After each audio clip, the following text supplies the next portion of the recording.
All right, guys. So, welcome to Guardian Fitness, first episode. Today I have with me Dana. Dana has been with me as a guest. Shoot, when did you first reach out? I want to say June or May. June? Yeah, And that then we sounds got about into right. the July cohort. It Yep. was. So, July, August, September, October, November, about 5 months, almost 6 months, man. And you're still Oh here. man. Super humbled that you're still here. But yeah, so we're really here, guys, to share Dana's story and this incredible thing that he's trying to do for his church.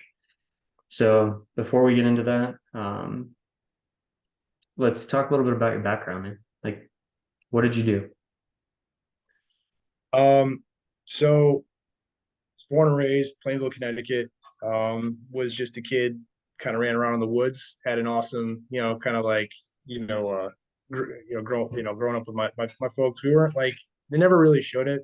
Money was always tight. They never really knew it, kind of thing. Because my dad was a builder, so he built the home, but it never really looked like, you know, we were ever like at ends meet.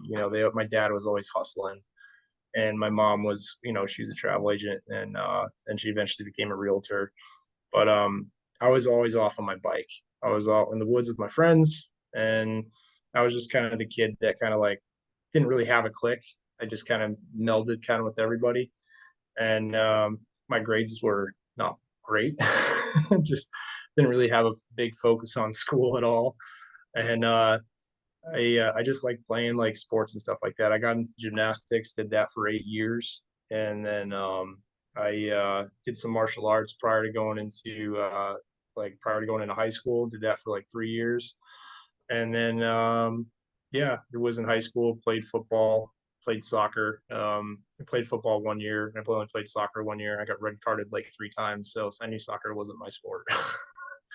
And then hindsight should have done wrestling, but then then I was like, my grades sucked, and they didn't suck, but they were just basically average.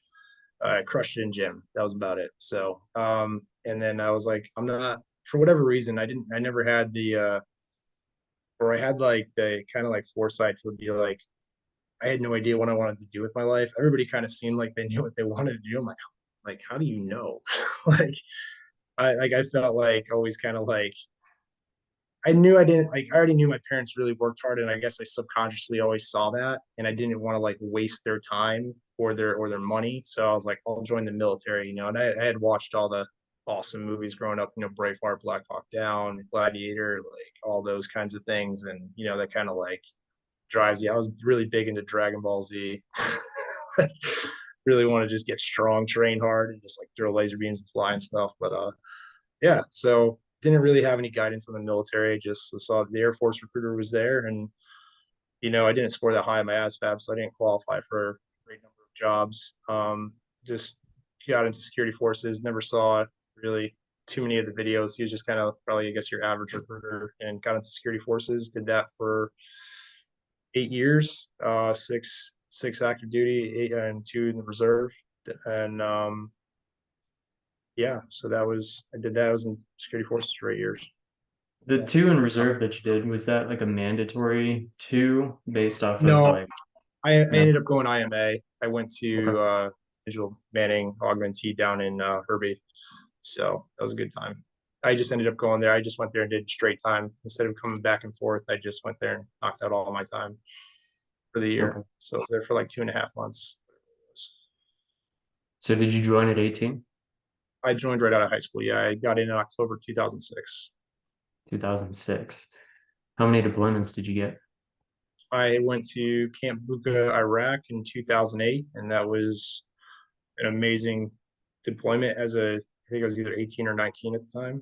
19 at the time, 20, whatever it was. But it was awesome. I got to go to Fort Lewis and do some training out there. Had some really great guys that just implemented, the combat lifesaver before it was, I think, TCCC, and that was pretty cool. And we had some pretty hardened, infantry guys. There's a couple second bat guys that were there from the 75th, and they were there teaching us all kinds of stuff, and it was freaking, we were at Yakima, doing heavy weapons, and it was a great time, man. It was some of the best training, to this day that's still stuck with me, like everything, even from like fives and 25s, like just all that stuff. And yeah, it was just great. Got to do sector sweeps, IED sweeps, holding like key terrain. And the main mission was transporting the guys from Buka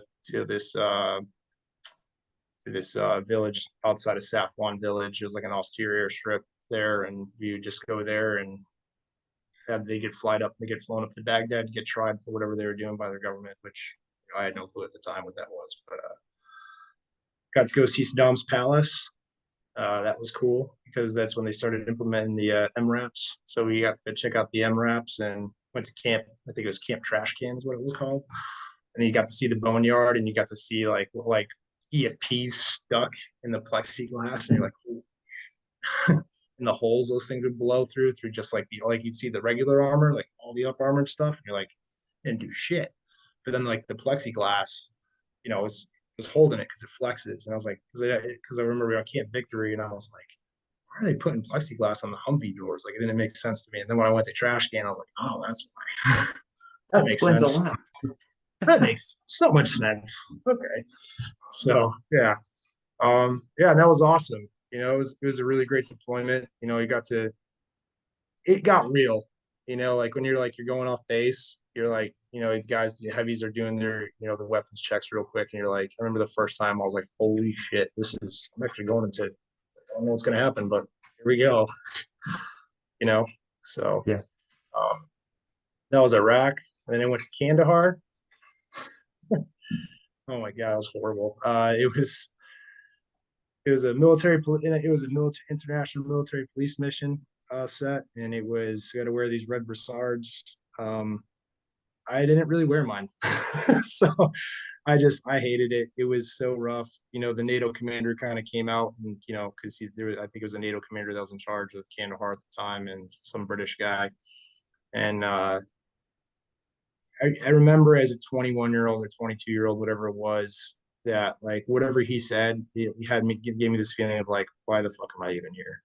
So, and it was really frustrating for me. I ended up looking for as much work as I could while I was there. So ended up going to there was this captain at the time. His last name was I don't know if he's still in or not. He was Krupla. He was an army guy, really cool dude. And he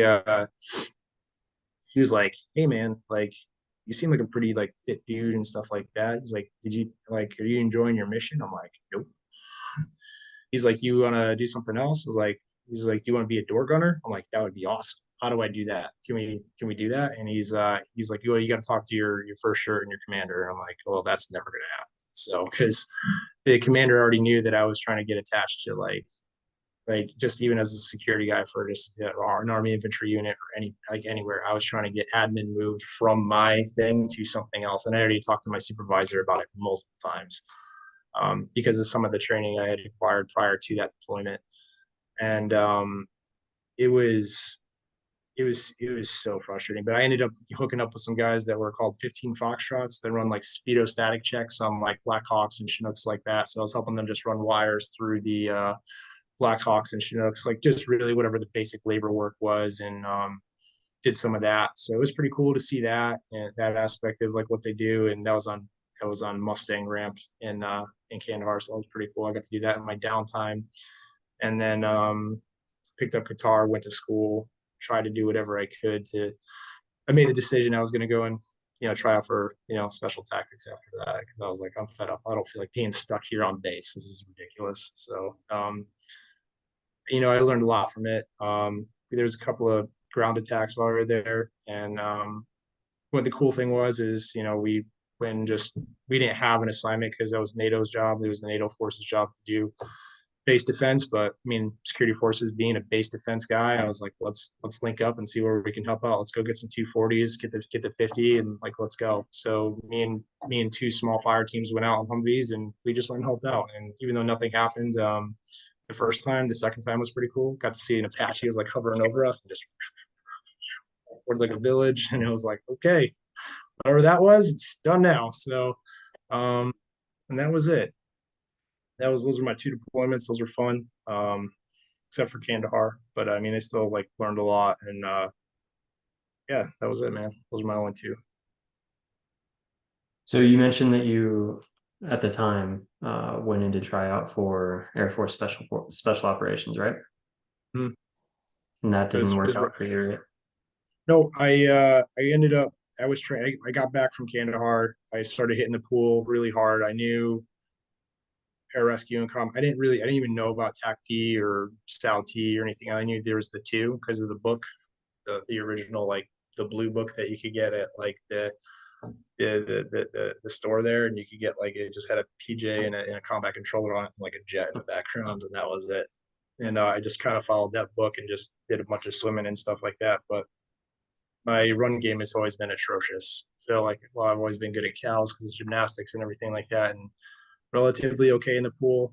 I also didn't know anything about buddy breathing or treading or anything like that at the time. So that was its own adventure. I didn't know about mask and snorkel and all this other stuff. I was like, okay, I'm just gonna swim a lot of freestyle, and that was it. So um, yeah, I ended up the second day because it went from cross trainees. It went from you didn't go to selection right away or in doc at the time. It was you're going to go do a pre-assessment. It was a 3-day pre-assessment. I only made it to the second night, and I got dropped because of the pool during buddy breathing.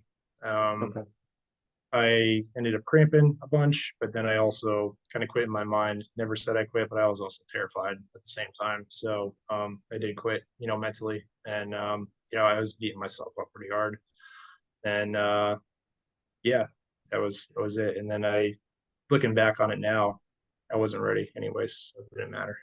How old were Like you? I was 21, 20, 21 or 22. Okay. If I'm saying that from like an emotional intelligence standpoint too, like I Yeah. look at the dad now and kind of having like going through like this horrible divorce and some of the stuff, dealing with some of the stuff in fire, being a firefighter now, like I'm like, okay, now I kind of get it, so um yeah. And correct me if I'm wrong, during your time in the military, you were able to go to sniper school, right?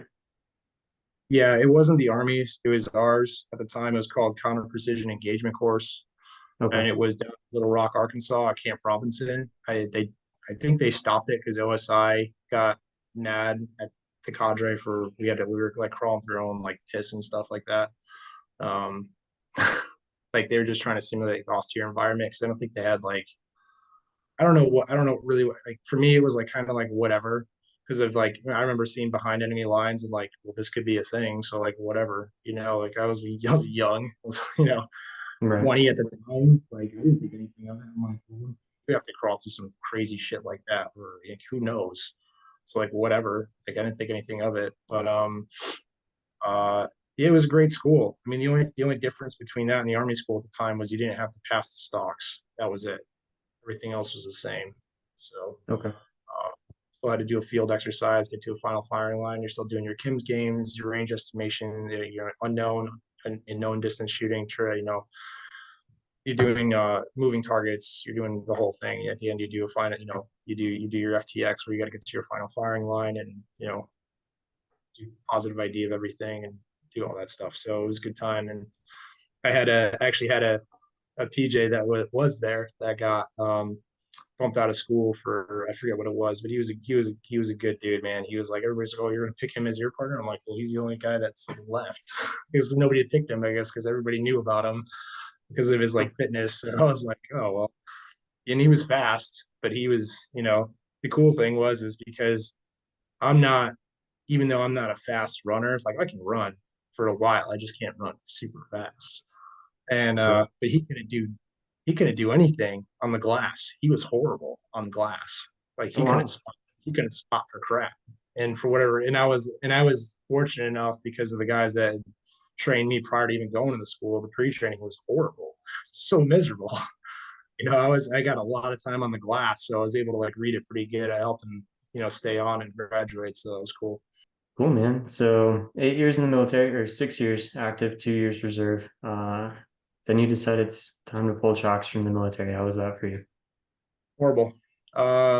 all my friends were already leaving, and I just didn't see like the pool of talent was pretty rough. Like we had people that didn't like doing PT, and it was like I didn't know where to go. I had all my mentors were literally gone. I was like, what am I gonna do? Like nobody here is like at the time, like nobody was like a hard charger, and I was like, I don't like, I don't know. And I was already kind of like, beating myself pretty hard from not going to not getting into Indoc and going through that whole process. And I learned to let it go, and then I found a place where you could do like machining and stuff like that. So I ended up coming out, got out, came back to Connecticut.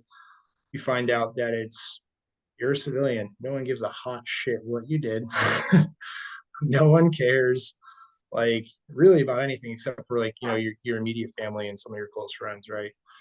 But the working world does not care. They just say, oh, military, cool.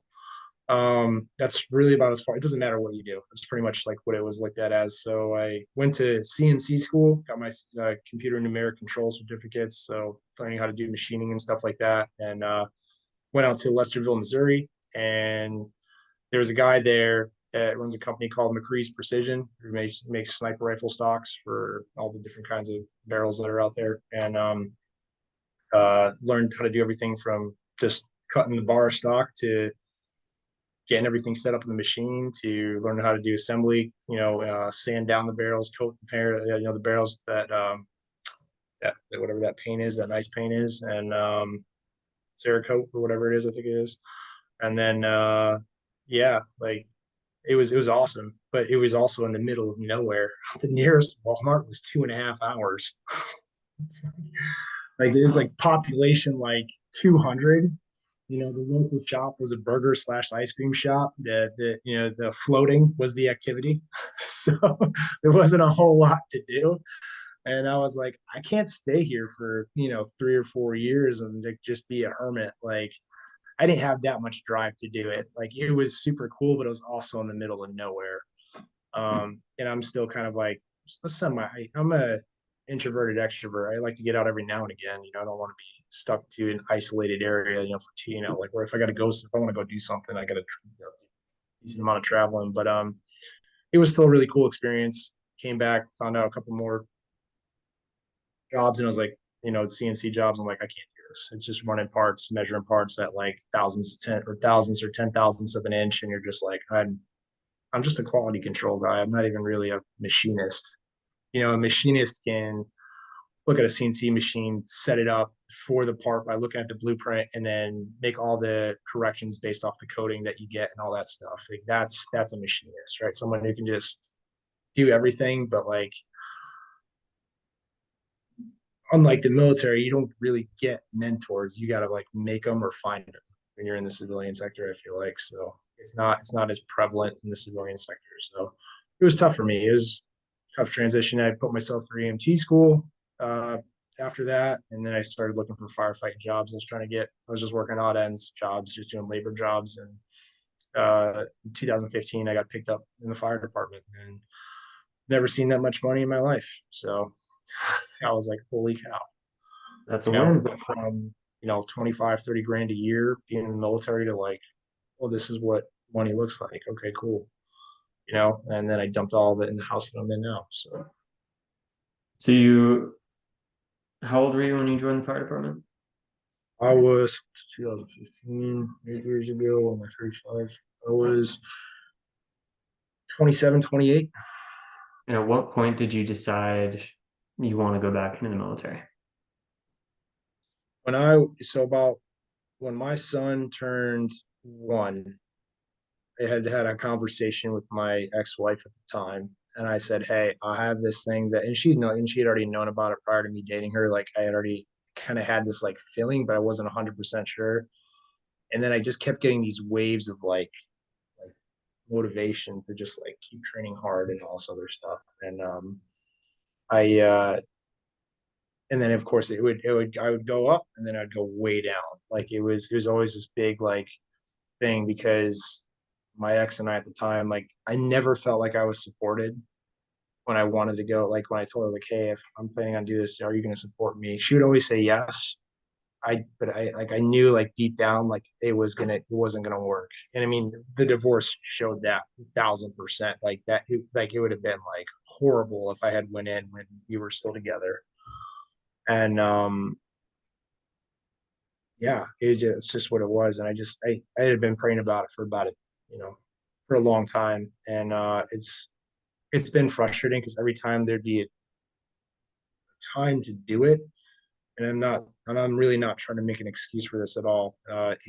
There's always been something that has been like where if I had gone and done it, I'd be in a hole somewhere if I had done it at the time. So like because I knew that if I'm going to do this, it's an all or nothing commitment. It's not a half in, half out. It's got to be, and you got to have the support behind it. And if you don't have the support behind it, and I don't care if my family didn't, but my spouse at the time, like I needed her to be like 100% in. If she wasn't 100% in, then it's not going to work. So, yeah, it was frustrating, but that's when I had it. And I wish, I wish when I was the 26, 27 that I had just did it. I had just went and did it. But and it happens. That's the only time where if I should have punched my ticket, it was then. But here I am now, 35. I still feel like I'm in better shape now than I was then, anyways. So Yeah. And you reached out in June. You were still in the storm, right? You were still fighting in that divorce. Man, there are like two or three people within Guardian Fitness that I immediately hopped off and I just prayed. And you were one of them. And thankfully you came back, man, and you went through that cohort. How was that for you, the cohort itself, and then the results you felt as far as your motivation afterward? yeah, when I went through the cohort, like it was great, man. You started with finding your why, Simon Sinek. Finding your why, and we started going through that workbook process. And Jordy at the time, he's helping you and Jordy were at the time. We're coming up with themes and creating the thing that I had been kind of looking for. And it's like it's funny. I'd been doing an affirmation with my kids since they were 3, and I never had an affirmation for myself. And it wasn't until the hike that I just did that we really kind of like started to solidify and create like a foundational affirmation. But with your thing, I was able to put words into like what I had been feeling. And on top of that, there was some other stuff that we had talked about post the cohort that it really helped me with like kind of like redefining some of the projects I already been working on with like the drawing that I've been working on and stuff like that. And I'm really thankful for the cohort because 2 parts. One, you get to meet people that are of course like-minded like you, that you always feel like you're alone.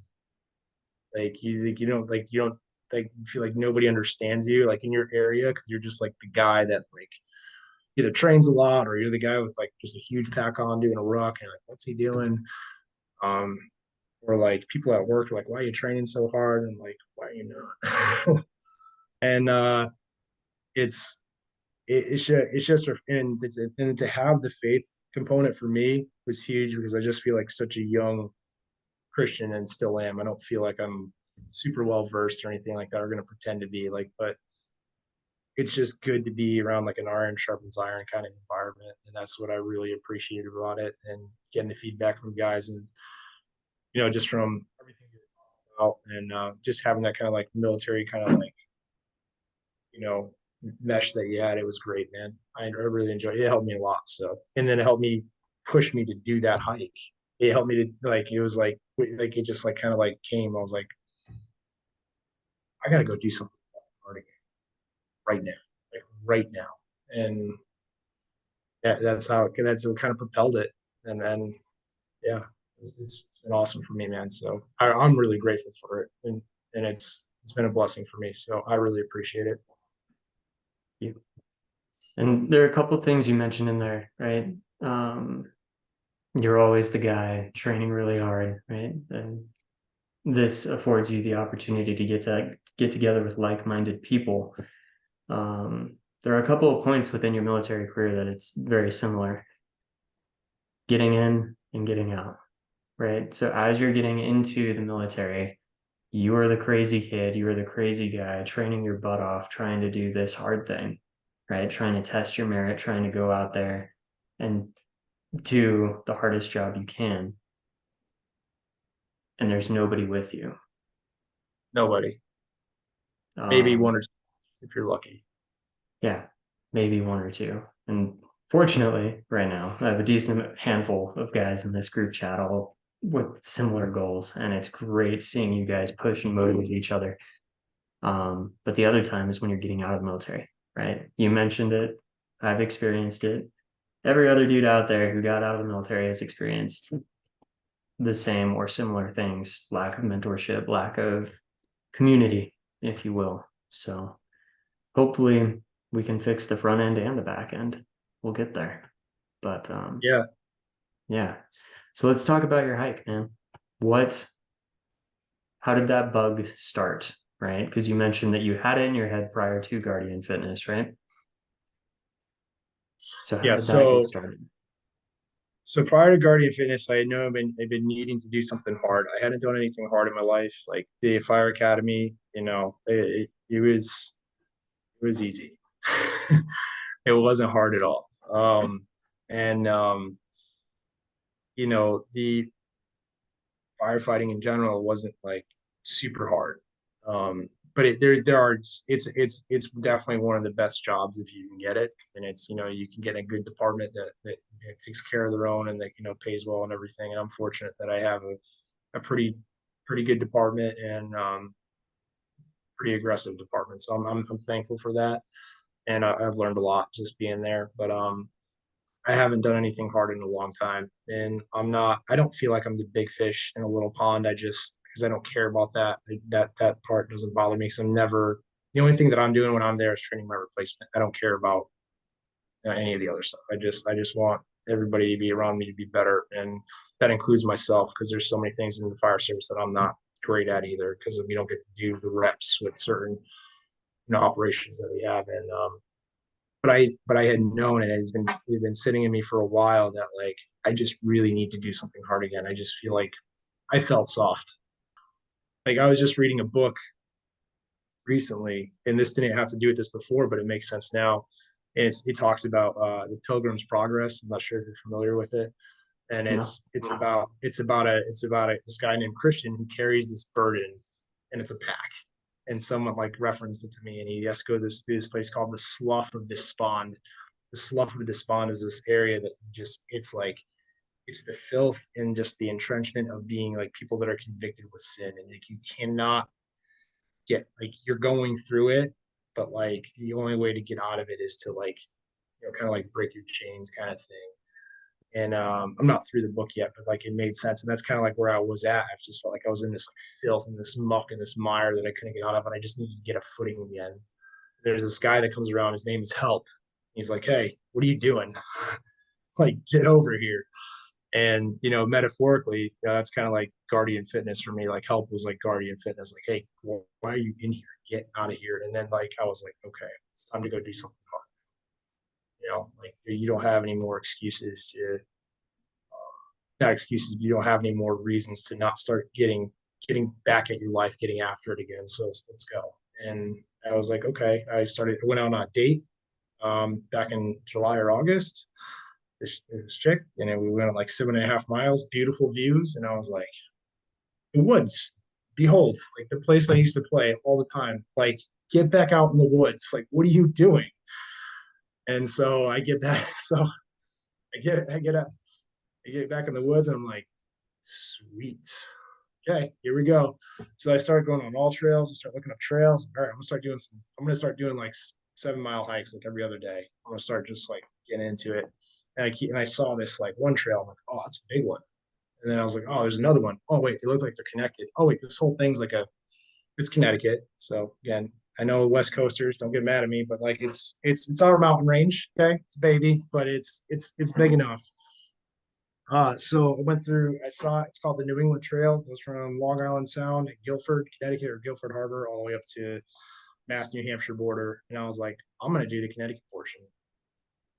and I had talked to my pastor about it, and yeah, I was like, hey man, like he's like, what you got going on with your life? I'm like, I'm gonna go do something really hard.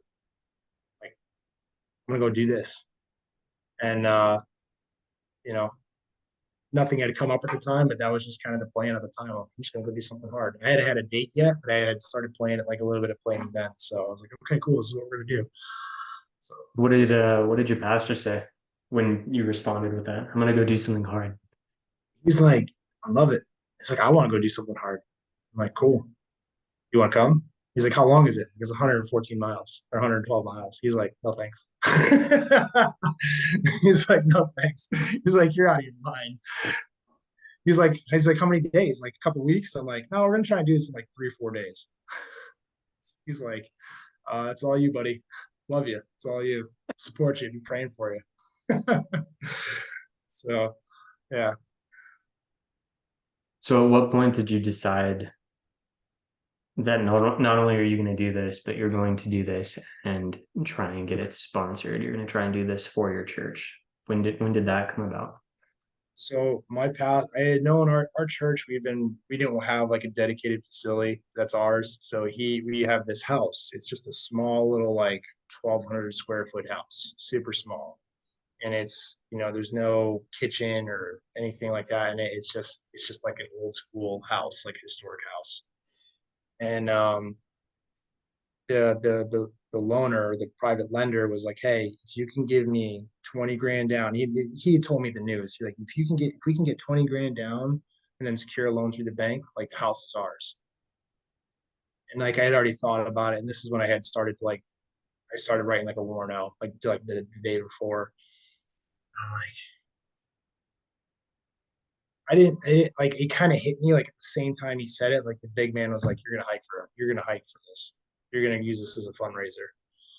And I was like, I sat on it for the night, prayed about it, and I was like, I didn't want to like make a decision right then and there, but the next day I called him like, well, he lives right down the street from me, so I went to his house and knocked on his door. I was like, dude, like 6 in the morning. He's like, dude, what are you doing? Dude, I got news for you. He's like, what do you mean? I'm like,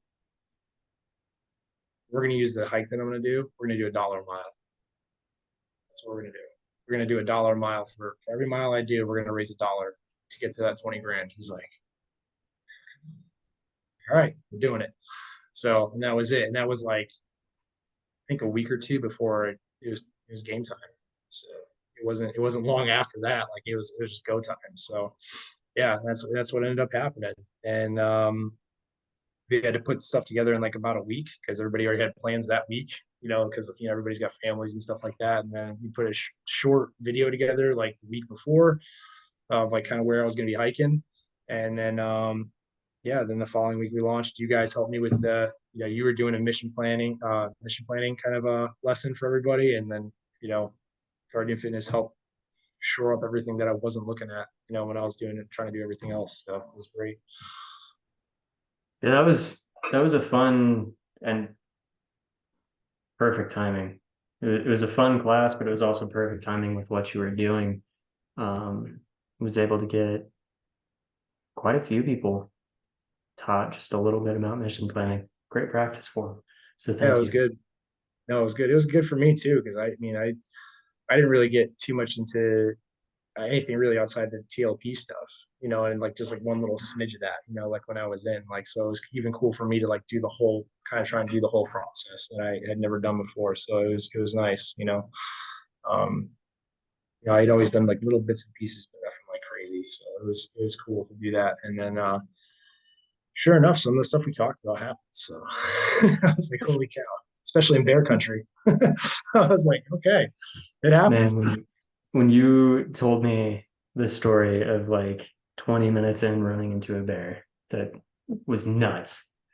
I was like, it wasn't 20 minutes in. It was about it was like I think it was 2 hours in. 2 hours in, it was like dawn it was dawn and it was like I was like, are you kidding me? Like I was 5 miles in. I'm like, and there's this big mama bear, like if you have like two opposing hills like this, I'm like right here. Mama bear is coming like this. She's like 50 yards from me. I'm like, I have like a pistol on me. And the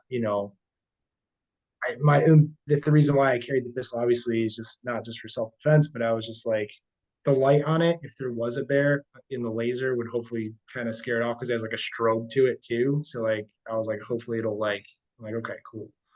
So the bear ended up beating feet down the hill, but then it started coming around. I'm like, it's gonna flank me and I'm gonna die.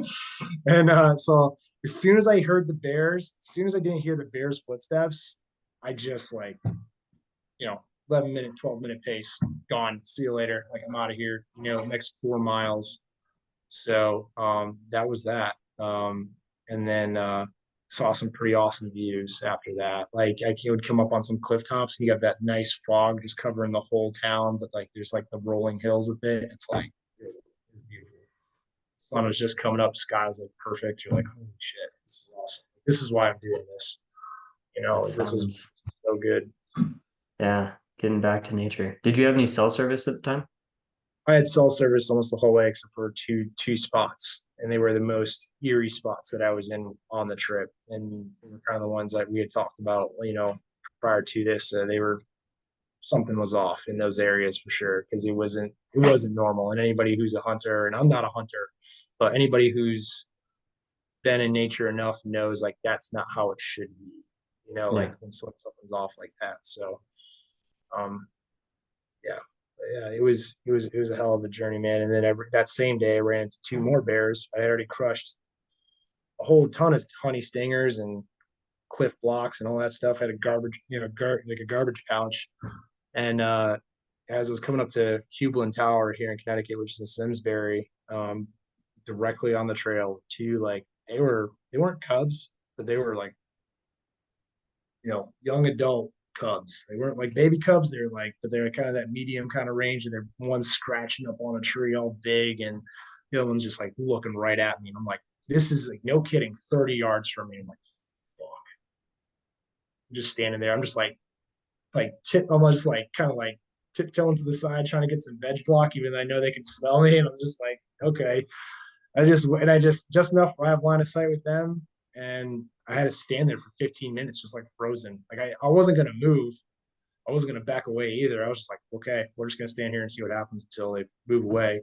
And they're black bears. Like they're not like brown bears out west or grizzlies or anything like that. So I get they're a little bit more skittish, but still, two against one or a 400-pounder against one, like it's no good. So um, I just they thankfully went off, but they went off right in the direction of the trail that I needed to go. And I was like, well, I have fucking shit in my pockets. Like I'm just a walking target for them. I'm not even gonna bother with that.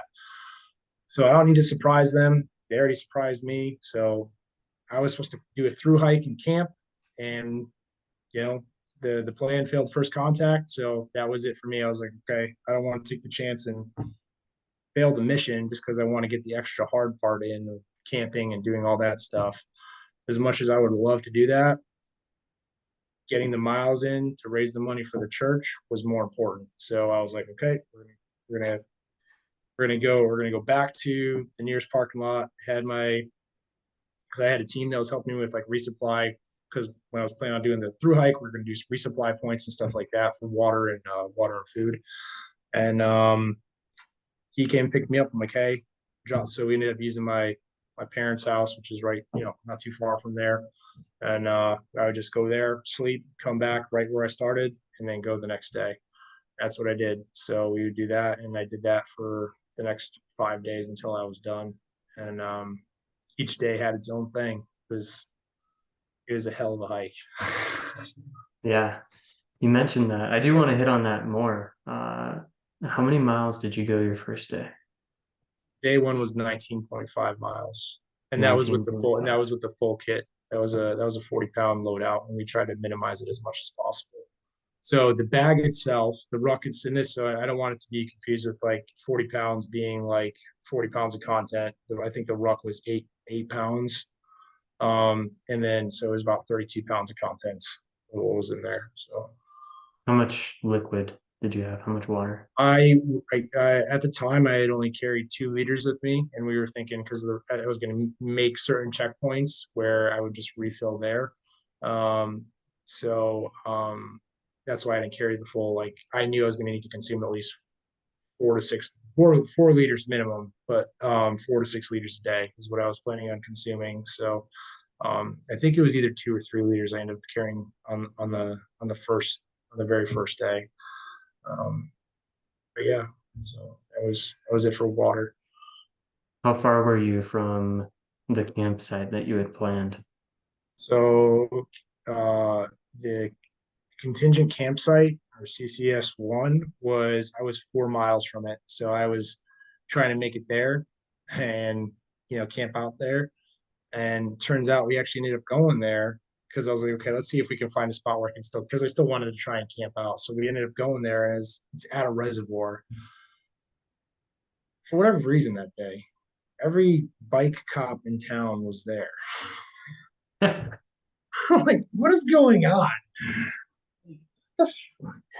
But I'm not doing anything harmful, but they don't know me, so like I'm just this guy with a big ruck, and I already look disheveled, so like that's great. So I'm looking for like kind of like a kind of sneaky spot to stay, and we ended up just parking, and we were looking in a spot that I thought was going to be a good spot, and then like the guy came up, he was another guy in a patrol car came up, he's like, "What are you guys doing over here?" I'm like, "Just walking around."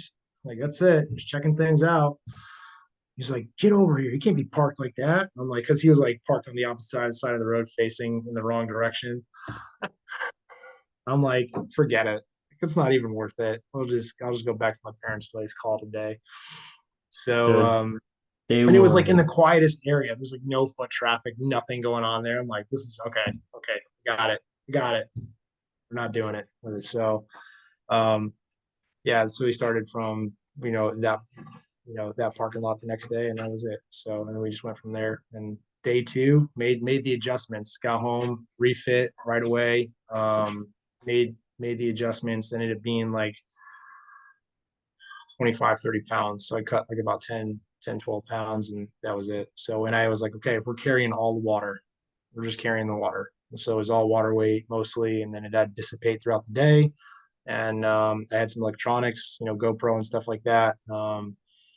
And for just to hopefully try and capture some of the awesomeness that I got to see. And I ended up just using my phone primarily. Actually, didn't really end up using my GoPro that much, to be honest with you. It just took too much time to set everything up. And even though I had it in a position where you could just pull it out right away and set it up, it was just like I wasn't savvy enough with it to like do it, even though I practiced it a couple times, during rehearsals, just to like kind of like, okay, what's the best way to get it out of the bag and blah blah blah. So like have everything still like having a easy way to have everything laid out in the bag the right way to make sure everything's easy to go, right? Weight distribution, all that stuff. Even though it's super lightweight, I still was like really hyper focused on it. And yeah, it ended up being an all, like I said, like an awesome hike. And it made a huge difference. I switched from boots to sneakers like the next day just to get moving, because I was like, I got some ground to cover. Like day one to me was like a fail in a way. I'm like, I did not cover any near where I needed to. I didn't even make it 20 miles. Hell, I was supposed to make it almost like 33, 34 miles. And I'm like, okay. But like the ups and downs through the state forest that I had to go through, they were just not fun. So I wasn't expecting that, and I hadn't done that with all my rucking had been mostly on a flat range or some mild hill stuff, but nothing like that ever. So I was like, holy shit. And I didn't use my trekking poles that day. So that was a lesson learned. So did you use them on day two? I used them on day two. I definitely used them on day two. So yeah. So how was Yeah. day two for you? So day one, right off the bat, you run into a bear, you run into three of them, and then you get deterred by all of the police for Yeah. staying the night. So day Yeah. two, how was that for you? Day two, I was just ready to go. My feet were really sore, of course, because I hadn't done 19 miles in who knows how long. And most I've done in a minute was probably 8, maybe 10 miles. But that was way before that hike. So um I was eager to go. I had gotten the moleskin on the areas that needed moleskin, and just we went to work. So got in 28.4 miles that day. Um, that was a good day. That was a really good day. Leary kind of in the morning. Again, because like I was still in bear country and I was still kind of like, I don't want to run through another bear again, please.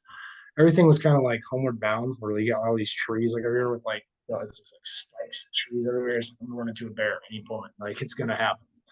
Um, and Ended up just being an awesome morning. I was cruising. I had a great pace, and it reminded me of like I had kind of themed each day. I had planned on doing 4 days.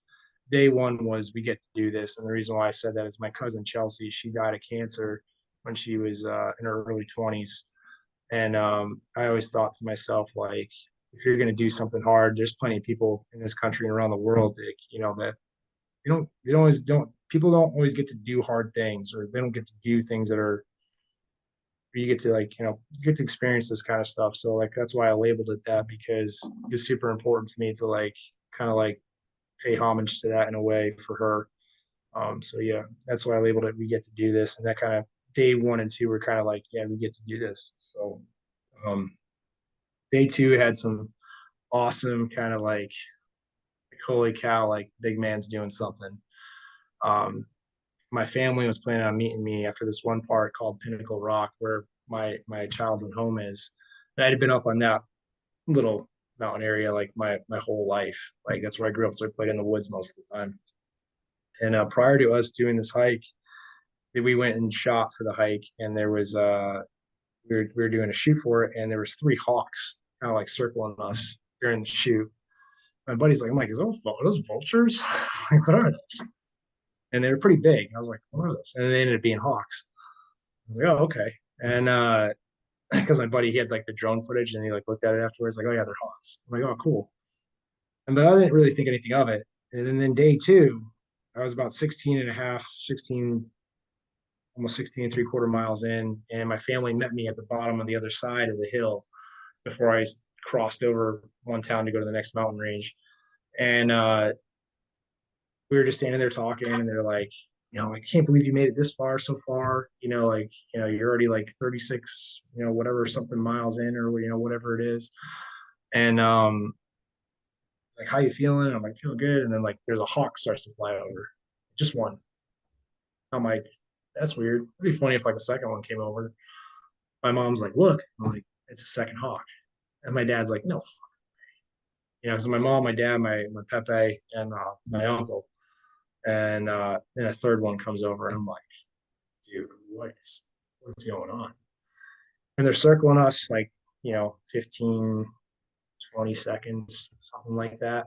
And then one just goes right in the direction that I need to go, which is on New Britain Ave, uh, towards like Worcester Street. It's hovering over near like Worcester Street. I can see it, or close to it. You can just see it. I'm like, there's no fucking, this is crazy. And so then I got super motivated though. I was like, let's go. So I took off. Because I told my family, like, they're trying to like talk to me, like, I gotta go. I'm like, I gotta go now. Like, I love you guys, but I gotta go. I got a lot of ground to cover. Go, and then take a ride on the Worcester Street, and then like the hawk almost follows me to like almost to the tree line, to the next mountain range. It pretty much damn near does. It just like tapers off as I'm like, almost like flyaway security. It's like takes off as soon as I go in the opposite direction, like towards the wood line. And I'm like, that is crazy. I'm just thinking to myself, that's crazy. Like that's some like Native American stuff right there. Like, or that's the big man talking to me, man. Like, sweet. That's awesome. And then I just said, and then I got super lost in the next section. I was like, good God, this is horrible. Because like there was so many different trail markers, but like the trail didn't like match where like you couldn't like there was so many different J turns, and it just didn't mesh up like with like the markings. And I was like, and I'm like looking at my like equipment. I'm like, this makes no sense. And you couldn't get a general direction just because like the terrain was all like crisscross, like with the rock and with the rock formation and everything. I'm like, okay, this makes no sense. And then even though it's some parts were marked good, other parts weren't marked that great, where they just were kind of confusing. For the most part, though, the trail was pretty well marked all the way through. But I had learned a bunch of like just like kind of natural lessons, but like that day was tough. I learned that I could go way further than I ever thought I could go that day, and at a pace that I never thought I could do. Because I had not only had I gotten lost in that one part, when I got to the next part, I had gone because the trail is still marked the same in certain spots, but it's just a little alternate, and I didn't know that it was an alternate, and I like went like a mile in the wrong direction. And it's like, and it's already like the sun's starting to go down, and I'm like, I got to cover 6 miles, like 5 or 6 miles in the next like 40 minutes. I'm like, shit, before the sun's down. I'm like, I don't want to be in the woods and sun's down in an area I don't know. So I'm like hoofing it, but like when I'm hoofing it, I'm like doing. It feels like I'm like Highlander because like I'm on the cliff edge and there's a huge reservoir right there, and the way the sun is just hitting the sky, it looks like the sky's on fire, and it's like the coolest. It was like one of the coolest nights for me because I was like my feet were killing me, but I was like, wait, I can still run. And like my feet weren't as in much pain as I thought they would be once I started running. I was doing like a probably like a 9 to 10 minute pace somewhere in between there. And I could because I didn't have 40 pounds on my back. You know, that point at the end of the day was probably 25-ish pounds because I already drank most of my water. Um, and I covered the distance pretty quick. I don't know what the time was. It felt like I covered it pretty quick, and it only took me another 3 miles. But the next 3 miles were pretty tough because I didn't realize how many ups and downs I'd have, like straight ups and straight downs I'd have to go, and like there was just enough ledge to like get up, and just enough ledge to get down where you couldn't. There's no running. There's no like going fast. You have to methodically place your foot in your hand, otherwise you're gonna eat shit and crack your skull open. And so my both my trekking poles broke that day. The Ragged Mountain, got its name, and took my poles with it. So I didn't buy expensive poles. I only bought like $50 poles, and then sure enough, I had a late start to the next day because I knew I couldn't do the hike without poles. There's just no way. There's just no way I could do it. So went to Walmart, got a $20 pair that lasted the rest of the hike. So, and I bought Nice. two. I bought two because I didn't buy two at the start of the trip. So just in case. So yeah, and the boots, yeah, and on top of that, the boots that I had, like I had broken in boots, but the boots that I had were just trash. And the boots that I ordered, they were on back order. Everybody, they were the Loa Zephyrs, and I knew I needed a new pair of boots in the worst way. I figured, oh, what a great way to break in or semi break in my boots if I'm gonna go back in. I'll have a pair of boots that are ready to go. Yeah. So that was kind of part of the game plan, but didn't work out. So I didn't get them. I had these old crappy pair and then my running shoes. So I did have a pair of Loas from work, but they were okay. They had some hot spots that I wasn't used to, but just powered through it. So yeah, but day two, like the Hawks they were pretty cool. And I know it's not something we had talked about yet because I haven't brought it up, but like there was I did like a verse for each day. Like I'd open up the Bible app, there'd be a verse for each day. And I know I'm backtracking when I say this, but there was the verse on day one. I had no clue what it meant. It was Isaiah 63. His light, nations will come to your light, and kings to the brightness of your radiance, or to the brightness of your dawn. I had no clue what that meant. That didn't apply until after the trip for me. Um, and then day day two's verse was so day's two verse was, for the moment all discipline seems painful rather than pleasant, but later it yields peace. Now I understand, like I actually read that whole chapter, and that's more in the reference of fathers training their children or parents training their children to have discipline. Otherwise, it's just they're kind of chaotic. They're not productive members of society, kind of thing. But like even if it does, metaphorically speaking, you could apply that to anything discipline related. And I was like, that day I was like, you just got to keep powering through, and that was it. And I couldn't believe that I had just done I covered half the state in 2 days. I was like, holy shit. My buddy was like, he's a prior Marine vet, and he was in the second wave during Fallujah and stuff like that. And he's super cool dude. He's like, dude, you okay? I'm like, dude, my feet are killing me. They're killing me right now. Poles are broken. Jeep, like I'm just exhausted. Pants are all ripped open and stuff. Like, and yeah, it was day 2 was fun, and I went to bed in some pain. I'd always get back, make sure all my gear was squared away. And then day 3 was getting into what we call the mountain pass, your Y. That was supposed to be day 2, but I didn't get to the point where I needed to be, which was it's where we're going through all the main mountain ranges in Connecticut. And that's Ragged Mountain is a part of that, but like it's Castle Craig, then Lamentation, Mount Higbee, and then Powder Ridge towards the Bluffheads. That's like that like central mountain range where everything is, you're doing, usually about 7,500 feet or more a day. So it was like per one, whichever it is, 5,000. It's up there. It's like 7,000 each almost, or plus for each of them. And or no, I might be saying that. I think it's I forget what it is. Maybe it's 5,000. I think I'm thinking overshooting on that.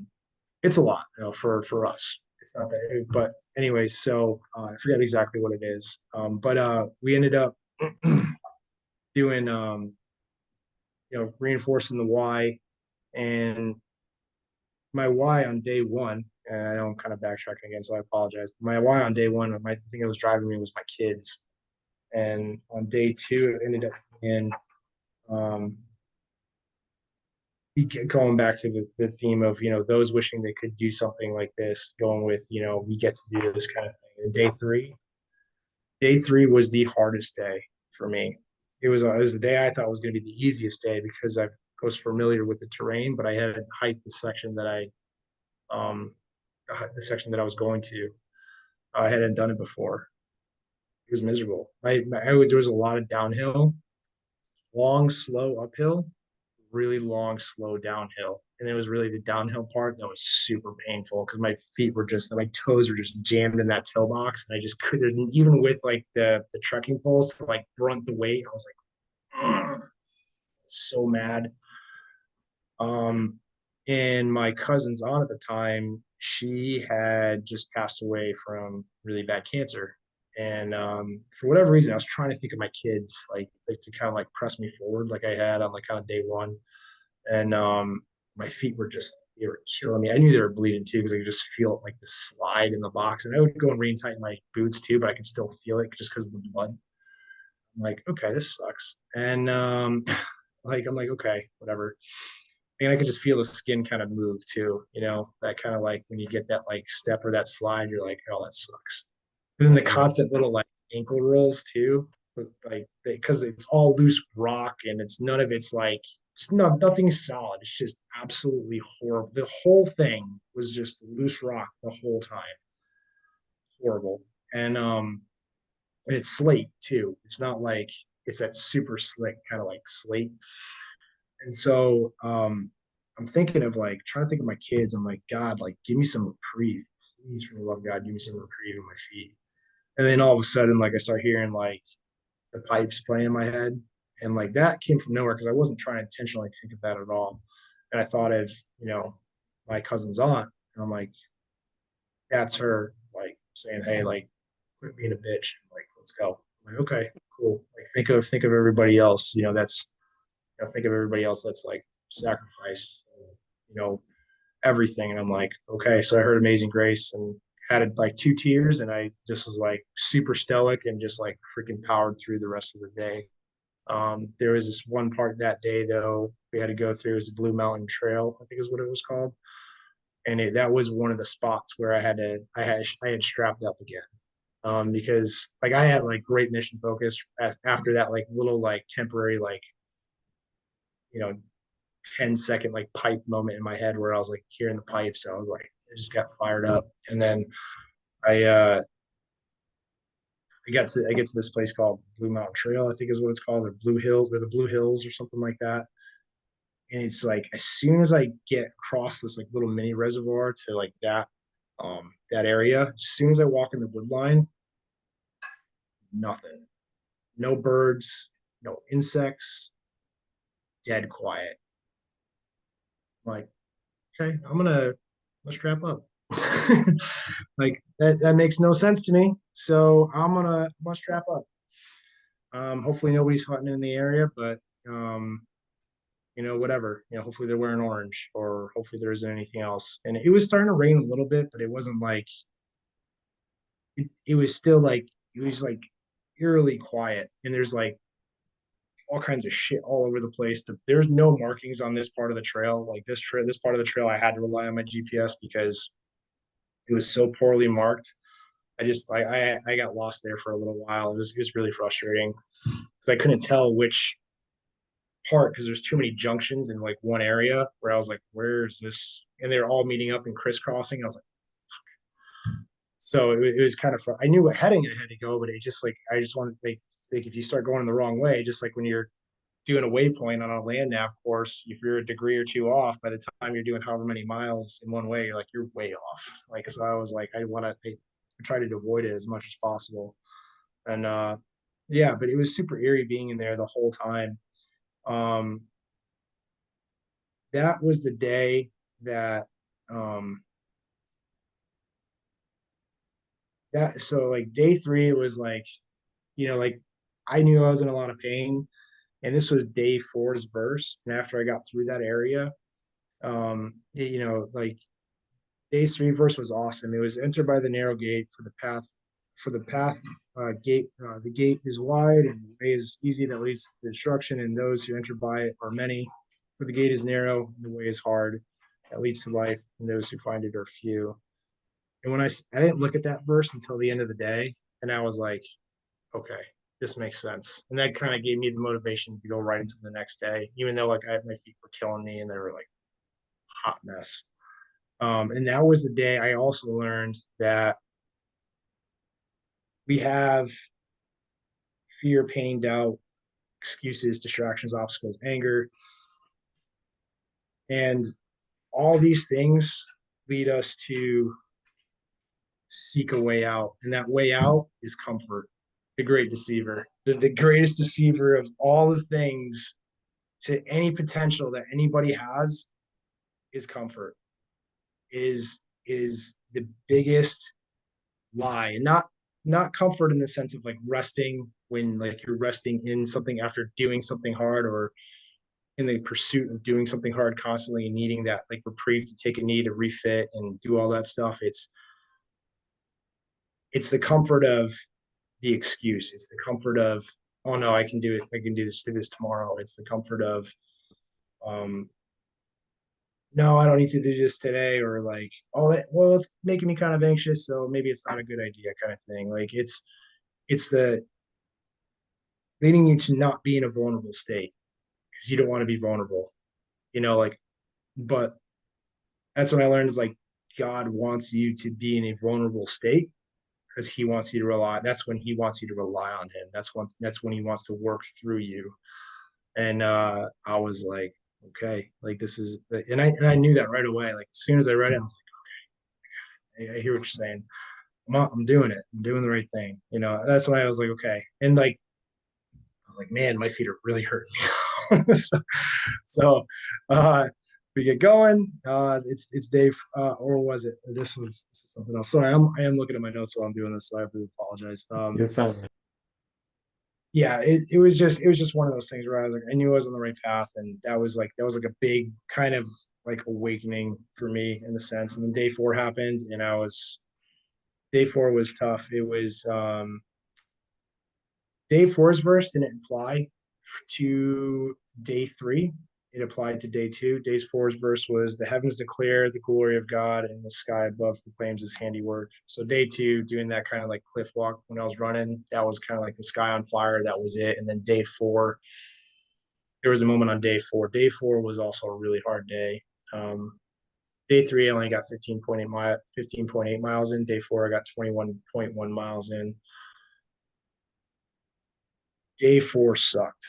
Um, Day four was the anger kind of day, and the reason why I say anger, why anger, because anger gets you in a place where you want to forsake something in a sense to come up with an excuse as to why you shouldn't be doing something instead of being mad at yourself or looking at yourself as like, hey, or shifting your perspective, being like, hey, what's being taught here in this moment? But I had a moment when I was coming up on the final part of the last mountain range and getting through the mountain pass where I was like, there was this one area where like I was looking at it. It's on a ski slope. I had the option of taking a ski lift down right there next to me because there's a bunch of bikes just riding around mountain bike and having a good time.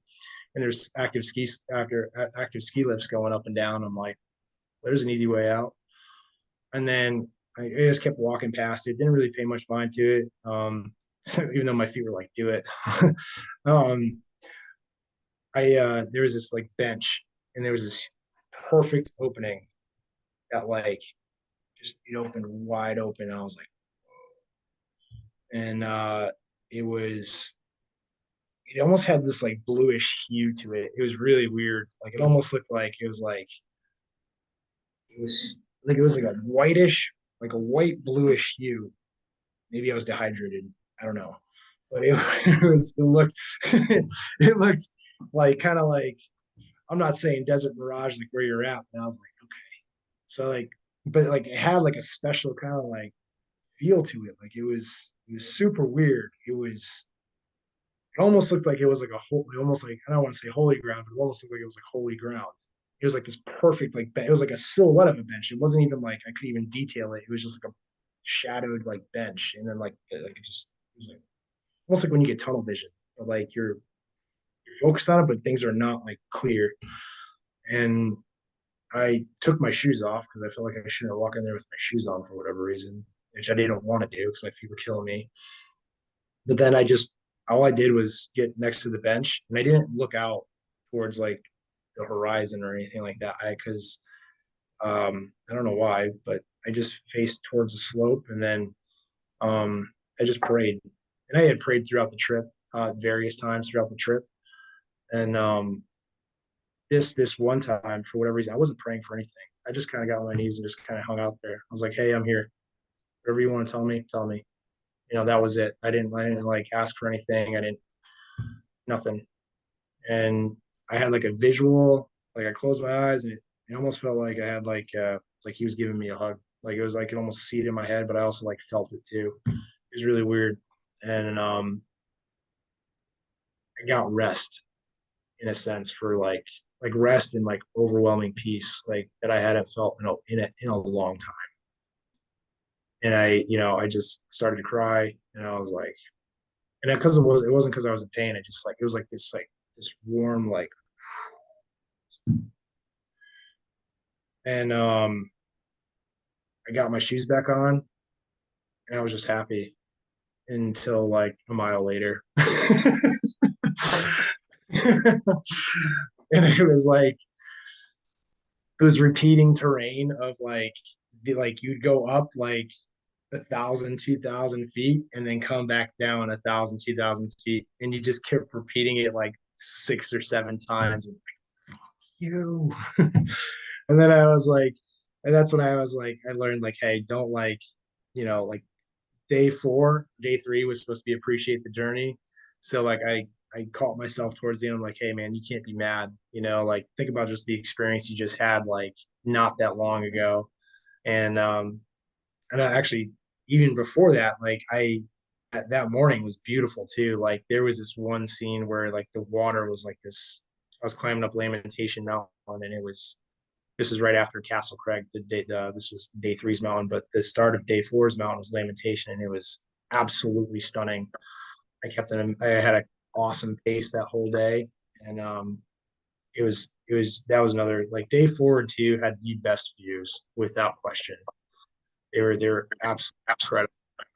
It was just the best weather. The leaves were popping. There's this one section on the other side of Lamentation, had this opening, and it almost looked like out of a movie, like a Lord of the Rings movie or something like that. Like in the waters, like right there, and then you got all these trees and like, and it's like a clear like running path, and I was just like, oh, I'm gonna go for a run. I'm just gonna go for a run. This is awesome, and like the water's just like popping right off, and it's just hitting you, and you're just like, this is so awesome. And yeah, just kind of had that quest kind of feel, that like epic adventure kind of feel to it. So it was super cool. Um, and then day five, day five. Where's day five's verse? Oh no, I'm sorry. I mixed up the verse. The narrow gate verse was day five. Day four's verse was so Isaiah 55:11. So shall my word be.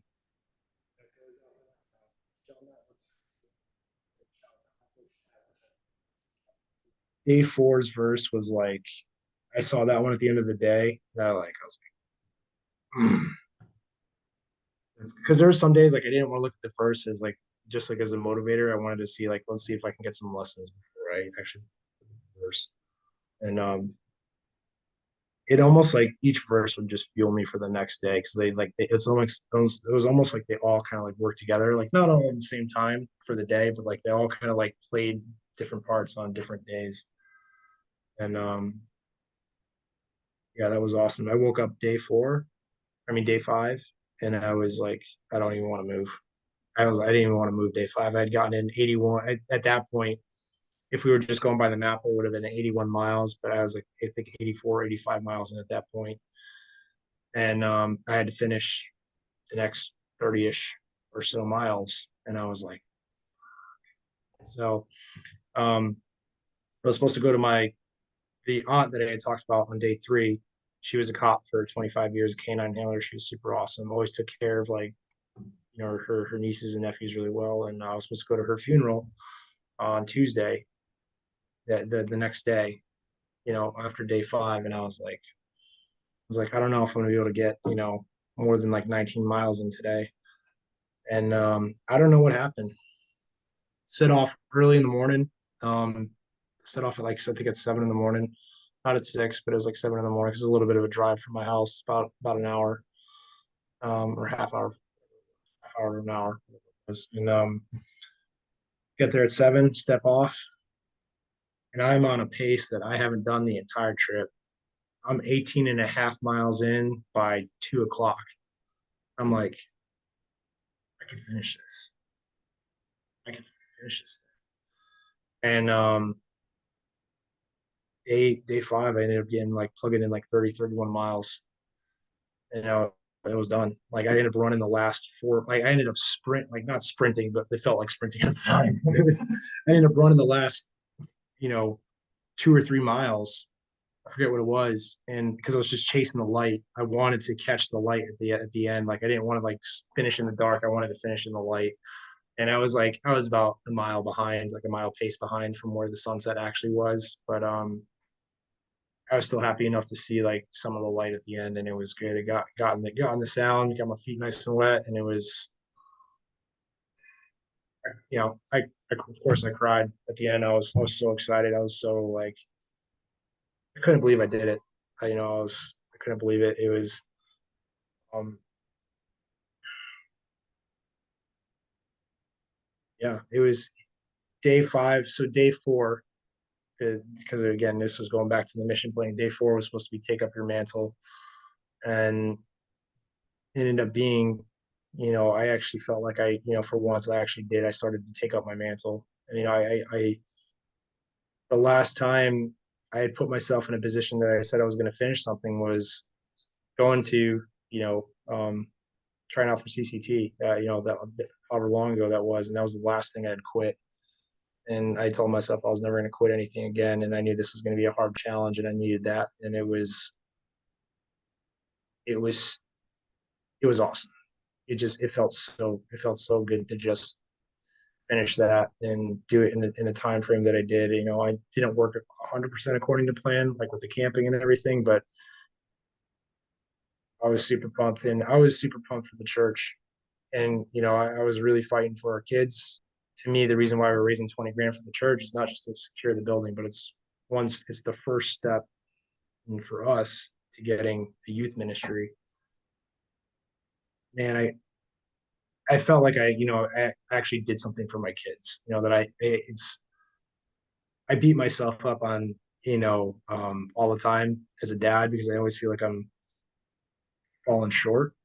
It, the trip taught me a lot for sure. I learned a lot because you kind of end up being like I forgot what the Japanese term was. You were saying it was, Misogi. yeah, Misogi event. And it was uh, it was definitely that. But like at the end, like on day 5, I felt that I needed mission and purpose, and I know everybody does. And uh, that day really drove it home. Like I didn't even care anymore. I just didn't even care. I didn't care what happened to my body. I didn't care what happened. I just wanted to, like, I wanted to crush it. Um, for not just my kids, but I know there's so many other people that feel the same way, but they don't have the ability to do these types of things. So I'm like, I'm gonna bring it home. And I feel that for like even now with like the military, like, and part of the reason why I still want to go in is because you want to fight the dragon that's coming for your kids. You want to fight it and protect it from everybody, and everybody's saying how bad it is, and I get it. Like I know I was in, I understand it. I know you can't. There's only so much you can do, but like it's like the old adage of like, why are you complaining about the guys that are coming up if you did nothing about it in the first place? Yeah. Train your replacement. Don't have an excuse for it. And me being a dad now, like, no, I don't have. I may not. I will probably be the fastest and all this other stuff. But like, I can bring the experience to be like some really hard life lessons that other guys hopefully won't have to suffer through, and give them that inheritance so they don't have to suffer through it either. And hopefully get in and do some great things again, and but have a much better plan on how to come out. So um, So you set on this goal to be sponsored, dollar per mile. And I know it's been about a month and a half since you've done it, right? This was October 14th-ish. yep, October 12th to the 16th was when the hike was. Those were the That's days right. that was with the. How how far along is your church right now with their goal? From what I saw and what I heard last from my pastor last week, I think we're just touching 4 grand. Okay. So that's where we're at, and it's been kind of. I think it's been kind of slow since then. But we put it together in like a week. It didn't like it was like a week or two that we put this whole thing together. So I'm super thankful even just for that. And yeah, that's just where we're at. So That's still incredible. You almost knocked out a quarter of their goal with your hike. How yeah, many miles how many miles did you end up doing? I know you set out to do 112. set out to do 112. The map in all trails, I've confirmed this. It's 110. Okay. So the website will say 112. It's 110. Or 109.6 is the exact number. I ended up doing 114. So I ended Nice. up doing a little bit more. And Got lost. then there's what's that? Got lost a couple times.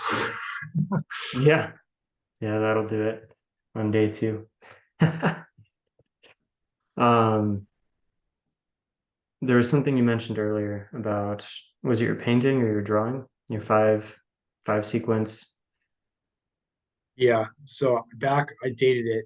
I started it on June 24th. Was when I first started to do the drawing, and it's a dude that is he's chained. So I'm calling it take up like the whole 5 series frame is kind of it's really for anybody, but it's something for me that I felt during the divorce, how I felt for a long time. I just felt chained for a long time where I couldn't do anything, I couldn't move, I'm just surrounded by just kind of darkness and there's nothing I can do about it. So it's a guy, he's chained, he's naked, being vulnerable, like everything about him is being exposed by everybody no matter what. So you're in that kind of like no kidding exposure. And the chains don't stop at the ground, they go all the way past the ground. And it's um there's two mid grounds and then there's a background. So the foreground is the guy chained, it's me chained to the ground, and the chains are imbued with fear, anxiety, doubt, depression, you name it, all these things. In his back, he has hooks in his back. And those hooks are the things that can really bring you to those bad places, whether that's drinking, drugs, sex, gambling, eating, whatever it is, right? The sins, right? Or not doing shit at all, right? Sloth, being lazy. Um, and then in the mid ground, it's all these really kind of horrific looking kind of like shadows and like things that are peering at you and like they can see you, and it's just like it's really kind of like doesn't make you want to move forward kind of thing. It makes you want to just kind of stay where you are even though you're in a vulnerable spot. But there's a small little road that's just past that mid ground. You can't see it because it's blacked out in that first mid ground, but the second mid ground, there's a little hill, there's a little road, and there's a little bit of light coming from the background where it's the sun's just coming through. So it's like kind of like a sword in the stone kind of feel, which I love King Arthur, so I love that whole Excalibur kind of thing. But that was on purpose. And the background's like mountains and stuff like that. Um, and that's frame one. And the hooks are deep, by the way. It's not like a little fish hook. It's like in your, like it's like in him, like in his spine. And then it goes to frame two where you see where the chains go. The chains go to where exactly you think they go. They go right down to hell, where it's you got demons clawing up to come up the chains. You got demons flying up to get you. You got like ground demons that are just like pulling it. You got like one that's like a mouth that's just feeding it. That's like all consuming. It's like it's graphic, and it's I think it's emblematic of like what how I think people take it lightly. I don't. I think it is that consuming. I think it is that dark. I think it is that twisted. I think it's vicious and unrelenting in every way. Sin is constant. That's what the chains represent. It's constant. It's never going anywhere. There's good and evil is going to fight just like how gravity is constant. So it's never going to stop. And frame three is to me the most important frame. It's the choice to it's the choice to get up.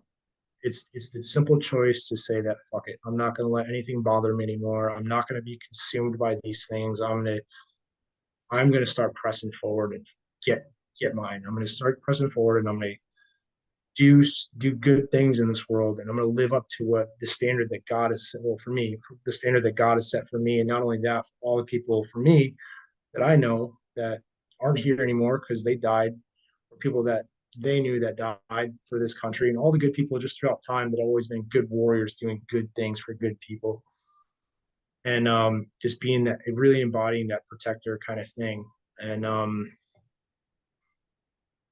but it's also the most vicious frame because while you're taking the step up and the chain is breaking in that starting to break in that frame, all the evil that's around you is doing everything it can to make sure you can't get back up in that moment.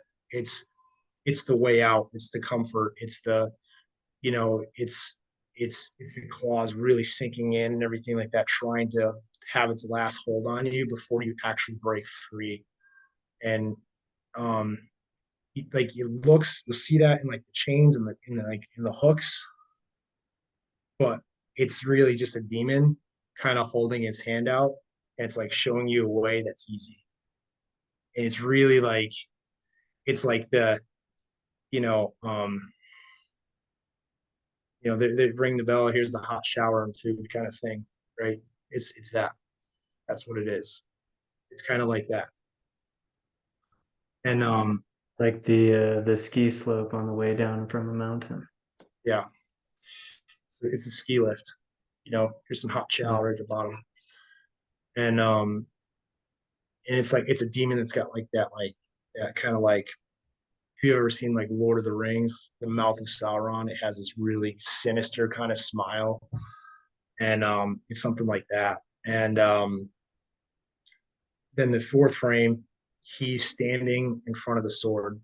He hasn't grabbed it yet. He's got the chains on him. He's torn up. He's all messed up, and he just looks exhausted. And he's got like tears coming down his face. And the fifth frame is him grabbing the sword, and the sword is imbued with like, so in the fourth, excuse me, in the fourth frame, you'll see the sword is imbued with like hope, courage, commitment, like all these like good things that are in there, faith, love, like all the things that make a warrior is the things that are behind him that he wants to protect. Otherwise, he can't be a warrior. He's just a murderer at that point. You know what I mean? Um, you got to have those things that you're fighting for. Otherwise, it's like, what are you doing? So like the blade is imbued with that. The hilt is imbued with faith, love, and family, and then the edge is with like honor, and like the edge of the blade is like, has all these different words on it. It's super small. Um, and then the fifth frame is him holding the sword, and he's covered with God's armor.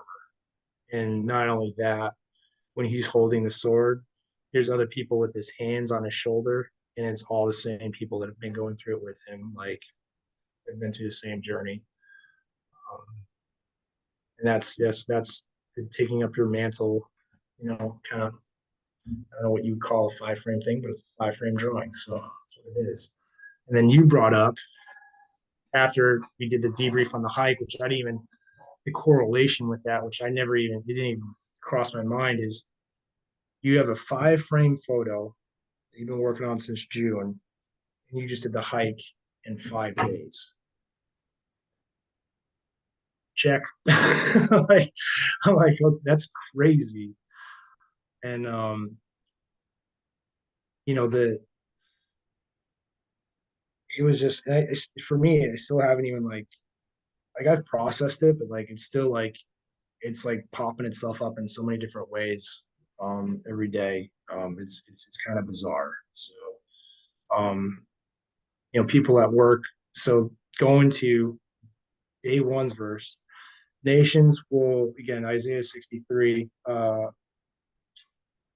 nations will come to your light and kings to the brightness of your radiance. I just talked, so I haven't talked to the head of my fire department, the chief of our department, and since they did an academy last year. And he's going through a lot, I think, personally, because a lot of, being at the top, you're always alone, right? Like you're trying to meet the city's needs, and you're also trying to meet the firefighters' needs. Um, and he was kind of asking me like, hey, so I heard about how you were training, like you're a new guy. Hopefully it wasn't too hard on him. And I'm like, Chief, it was actually horrible for him. I made it absolutely a living hell for him on purpose. And he's like, why are you telling me this? I'm like, because if we're not training our replacements, then what are we doing? Like, he needs to be faster, stronger, smarter, kinder, more humble, like all these things than me. He needs to be better than me in every way. Otherwise, well, what am I doing? Like, this is what we're supposed to do. We may not get the things that we need equipment wise. We may not get any of these other things, but if we're not killing each other, so in the good way, to get replaced, then yeah, this place is going to fail time and time again. Because like some of the stuff I was doing, it was like, we do like a mass casualty drill. Like, hey, we're just gonna pull bodies for the next 30 minutes. We're gonna do fireman's carries for 50 yards forward, 50 yards back. We're gonna drag dummies. We're gonna do everything. And then we're gonna carry dumbbells while we're doing it. We're gonna simulate carrying a tool because it's horrible. You gotta do all this crap. And you know, um, we did all kinds of stuff like that. And um, there was like people that thought like I was genuinely hazing him, but I was doing it with them, so it couldn't be hazing. You know, I did that. That was on purpose. But he's the only one in 15 years that, at least from a lot of the lieutenants that came up to me, they're like, dude, you did it right. I'm like, we should have been doing this like 15 years ago. I'm like, well, let's start doing it. Let's do it to each other. Just because he went through it doesn't mean we still can't do it to each other. Let's get better. I suck in these areas. I need help in these areas, but I also can help you in these areas and that kind of stuff. And then I was like, then it hit me. That verse hit me, and I'm like, okay, it makes sense. Arise and shine. Like people aren't going to. You don't need to chase people because your light's already going to attract people to you. You got to be willing to also step into that too. That vulnerability of, maybe you don't have all the answers, but just go to work. Just work hard. That's it. Work 'Cause I hard, don't have travel all hard. the answers. I don't have all the answers. That's for damn sure. That's awesome. And then we came up with that affirmation, and I was like, the affirmation was like, that's been the best thing since the hike for me. And so I had been trying to figure out like what am I on this, just like anybody else, what am I doing on this earth? And like I said, I've always had an affirmation for my kids, you know, um, but I never had one for myself. For my kids, it was, you know, um, I'm strong, I'm smart, I'm brave. Um, I'm a son of God or a daughter of God because I had a boy and a girl. I'm a brother. I'm a son. For my, I'm not afraid. I'm the light in the dark. God is here with me.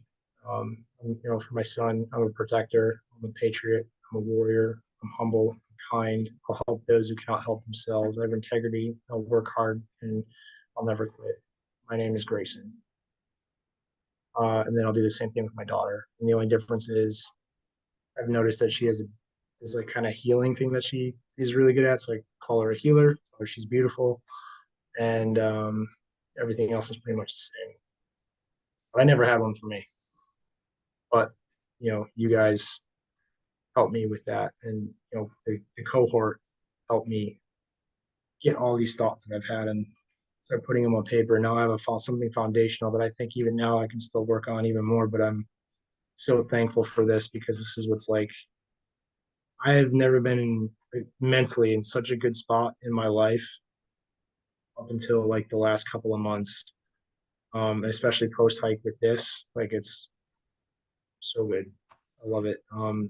It is a daily grounding that like keeps me ready to go, and it's so good for me. I've needed it for so long. It's so this is my personal affirmation, and um but it's I'm a son of God, I'm a father, I'm a brother, son of liberty, a protector to those who cannot protect themselves against all evil. I'm a student, teacher of God. I strive to be disciplined in my faith and work ethic, holding the standard of God set in my life and to share it with others. I'll surround myself with individuals who are driven in the same likeness to make me aware of my own limitations.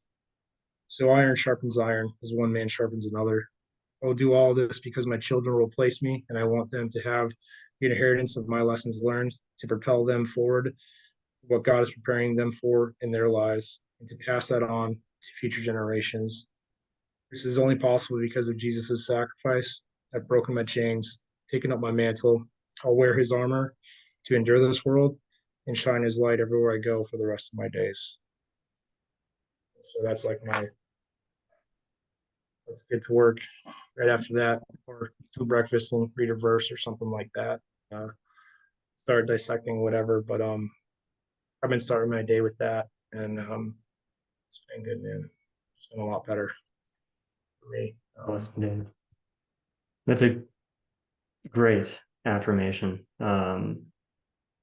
Considering we started in June and I'm still working on mine from September of last year. So I'm happy to hear you're getting a lot of good benefit out of it. Yeah, it's been awesome. You know, there's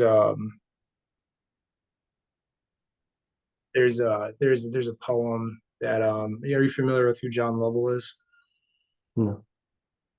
He has this thing called Warrior Poet Society, and he has this poet, and this is just for you to read on your in your own time.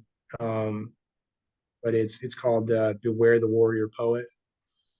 I'd give that a read. It's a quick like little 3 minute read. I think you'd really like that. It helped give me um it helped kept me give me that like that protector thing that I had hadn't really kind of put together, and but like it didn't really give me like I don't know, like for whatever reason I couldn't put things together because I didn't know how. And so like having you guys help me put like all this stuff together, and it's just been like I said, it's been great, man. I'm just able to like it's awesome. Because like there's because having someone like you who not only I can look up to because of the standards you've held in your own life and because how you're trying to pass that on to other people, it's like it's also hard to explain it to and for the guys that aren't in the group that or haven't been in, it's so hard to explain when you know a good dude when you see a good dude. And like when they can just be real with you and be honest with you or vulnerable with you and it's like it's so severely lacking. It's so severely lacking and I'm really thankful for it. I'm really appreciative. So really appreciative. I'm Yeah. thankful And then for you. yeah, so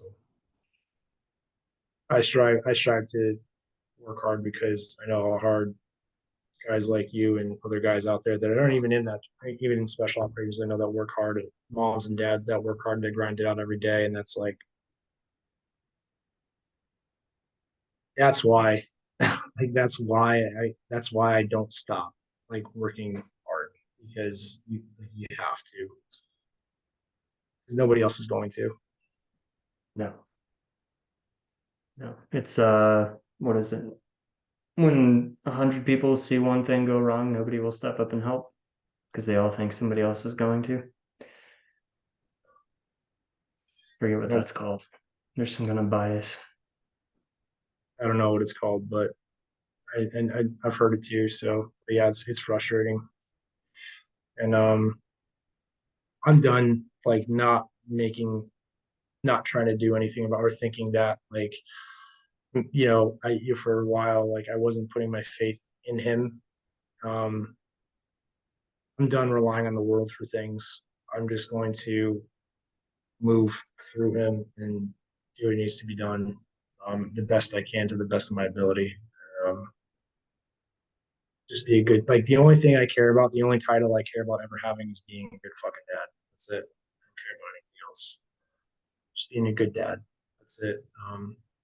And hopefully a good brother, but everything else I don't care about. I don't care about anything else. I just want to be.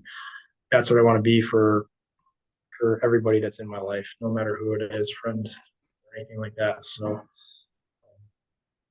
no matter what I'm doing in my life, whatever that is at the time. So that's all I care about because it's all he was trying to be. I feel like just be relational with people. So that's it. And then do I had a hard things pastor. because that's fun. I had a pastor tell me one time. He was like, "If you want a wild ride, pray for him to use you." Yeah. Didn't Like understand that, and it's absolutely true. I always think about, and when you think about how I can only imagine for you, like how hard, going through the pipeline was, graduating and all that. What do you think's harder? Do you think it's harder to go through the pipeline or to openly speak about faith and try and encourage others to do the same in like just an audience you don't know? In today's society, honestly, I think it's harder to openly speak about your faith. And I think that's awful. It's In not the way it's like meant to be. It's not the way it should be. And like the craziest thing about it is like it's all good stuff. Most of it. It's Yeah. really good life perspective stuff. I appreciate you coming on and talking. I appreciate you sharing your testimony. It's been awesome.